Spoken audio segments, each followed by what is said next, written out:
napakahalaga ng national government na kinakatawan ko po ay inatasan po ng Pangulong Aquino na pangunahan po ang problema ng child labor at dito po sa ating pagdiriwang ngayon o pagpupulong ngayon ay kasama din po ang human trafficking. At ang ating pong adhikain ay makita na ang Barangay Asagra ay child labor free. Kasama po namin ang DepEd sa programang ito, ang DSWD, ang Department of Health, ang Department of Agriculture.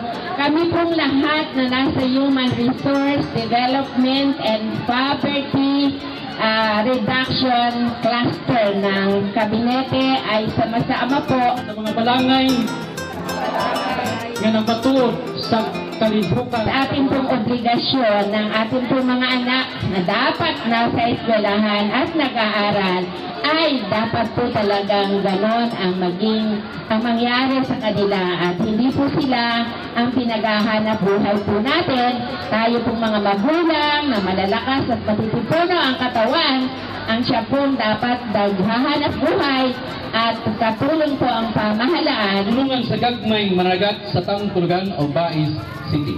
Ang sinasabi po natin kami ay hindi po magtatagumpay kung DSWD at CCT lang ang programa. Kailangan po may hanap buhay kung tutugon sa pang-araw-araw na pangangailangan. Kaya kami po sa Department of Labor, ano man pong ibinibigay sa amin ng Kongreso, na hiningi po namin budget para po itugon sa ganitong pangangailangan ng mahihirap nating mga pamilya na napipilitang pahintuin ang mga anak para po magtrabaho, ay kami po tumutulong na mabigyan din po sila ng hanap buhay. Kami po sa national government ay nakikipagtulungan, hindi lang po sa provincial government, hindi lang po sa city government, kundi sa barangay po para po makita po natin ang tagumpay ng programa po ito.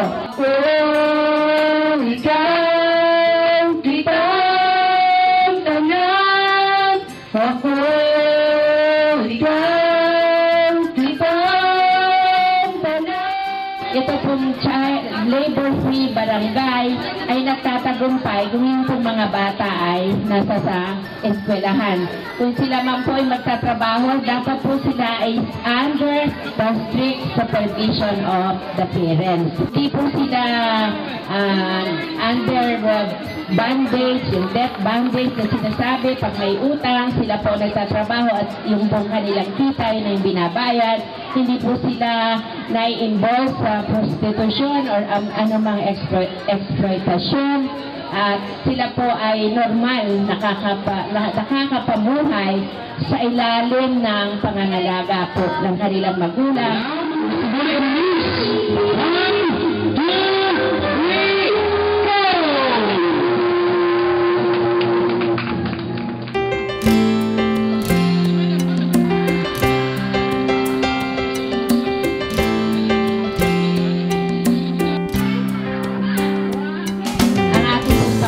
Para po sa inyong barangay, ito po ay maging child labor free and human trafficking free barangay. At sana po ay manguna po kayo sa programa po ito.